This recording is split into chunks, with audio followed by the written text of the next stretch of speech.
Bonjour à tous, j'espère que vous allez très bien pour cette nouvelle vidéo. On va parler de l'E3 bien évidemment. Alors voilà, le show s'est calmé, il s'est même terminé il y a quelques jours. On va revenir ensemble sur Nintendo, bien évidemment. Alors, que retenir de Nintendo pendant ce salon frais, rafraîchissant, des couleurs qui pètent, notre pote est de retour. Bref, un joli Nintendo en forme, en force. Alors ils ont joué un petit peu, on va dire, tranquille.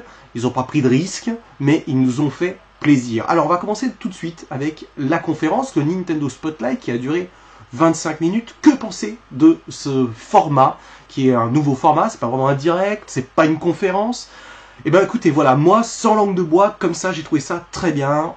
On ne s'en met pas, c'est rapide, c'est concis. C'est direct au but. C'est un petit peu ce que Régis Fils-Aimé nous avait promis. C'est quelque chose sans chichi, on y va direct. C'est vrai que par rapport aux autres concurrents, même s'il y a eu des très belles choses, c'est long.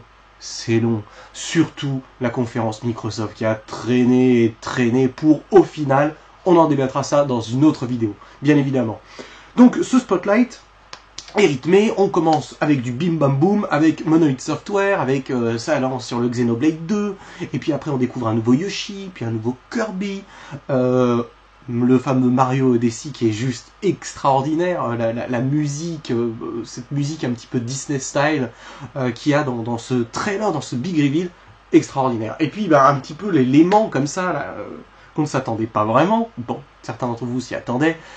Metroid, pas un, mais deux Metroid ont été annoncés pendant cette conférence. Alors Metroid Prime 4, la grosse information, en plus de l'annonce du jeu qui sortira en 2018, c'est surtout que c'est une toute nouvelle équipe, et mes petites informations me disent que ce sont des pointures du jeu vidéo qui sont derrière cette équipe, qui apparemment le jeu devrait utiliser le moteur Unreal 4, comme le Yoshi et comme d'autres productions Nintendo. On le sait depuis plusieurs mois, ils l'ont annoncé, qu'ils étaient en train de retourner un petit peu le moteur Unreal 4, comme beaucoup de développeurs d'ailleurs, parce que c'est vraiment quelque chose de... Voilà, je pense que 2018 sera l'année Unreal 4 pour les nouvelles productions sur console.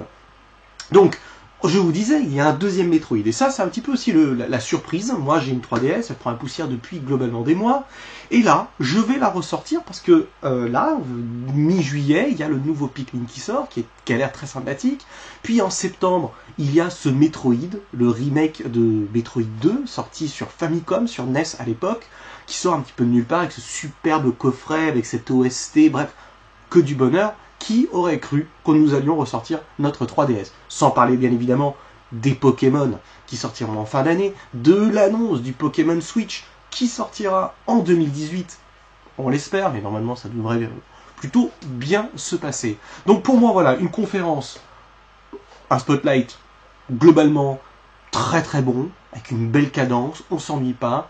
Ce qui est à noter pour moi, qui est extraordinairement essentiel, c'est les jeux en 2017. C'est-à-dire qu'il y a un planning extrêmement pointu. On a eu Breath of the Wild, Mario Kart, ARMS, Splatoon 2, il y a le Mario et les lapins crétins qui a l'air extraordinaire, mais ça je vous en parle dans une vidéo avec Ubisoft, qui a l'air vraiment super intelligent, très original, très frais, avec de la stratégie pour le grand public, c'est très intéressant. Ensuite, en septembre, on aura le Pokken.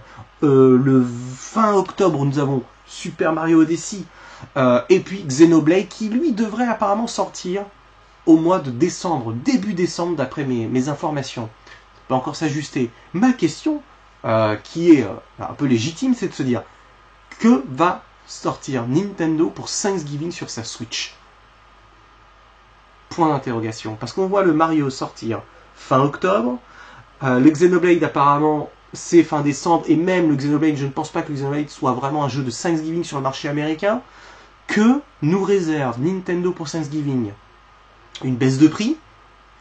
Ou la Super Nintendo miniature, comme cette petite NES que je tiens là? C'est peut-être ce que Nintendo nous sortira pour Thanksgiving, parce que le planning est bien rythmé tous les mois, mais novembre, il n'y a pas grand-chose. Alors, nous ne sommes pas non plus à l'abri d'autres annonces cette année, pourquoi pas un Mario Party ou un Nintendo Land, je ne sais pas, mais je trouve le public familiale un tout petit peu sous-représentée sur cette première année de Nintendo Switch. Alors je ne sais pas ce que vous en pensez dans les commentaires, je ne sais pas ce que vous attendez, mais Nintendo, c'est du solide, ils reviennent de loin. D'ailleurs, je vous invite à aller regarder la vidéo que j'avais fait en début de chaîne. Nintendo est-il le dernier artisan? Nintendo redore son blason. Effectivement, le cours de la bourse a explosé, il n'a jamais été aussi élevé que depuis 2008, si je ne m'abuse. Bref, Nintendo, le grand retour de Nintendo, définitivement. Ça s'arrête là, parce que il faut que j'aille jouer à ARMS, et puis il y a Mario qui est là. Merci Mario, définitivement, à mon sens avec Breath of the Wild, les deux gros concurrents au Game of the Year. Allez, à très bientôt, et regardez les autres vidéos, n'hésitez pas à vous abonner à la chaîne, mettez un petit pouce, un commentaire, qu'est-ce que vous avez pensé de cette conférence Nintendo? Maintenant que c'est un petit peu plus à froid, j'attends et je lis dans vos commentaires, bien évidemment j'y réponds avec grand plaisir. Allez, la même respect les gars.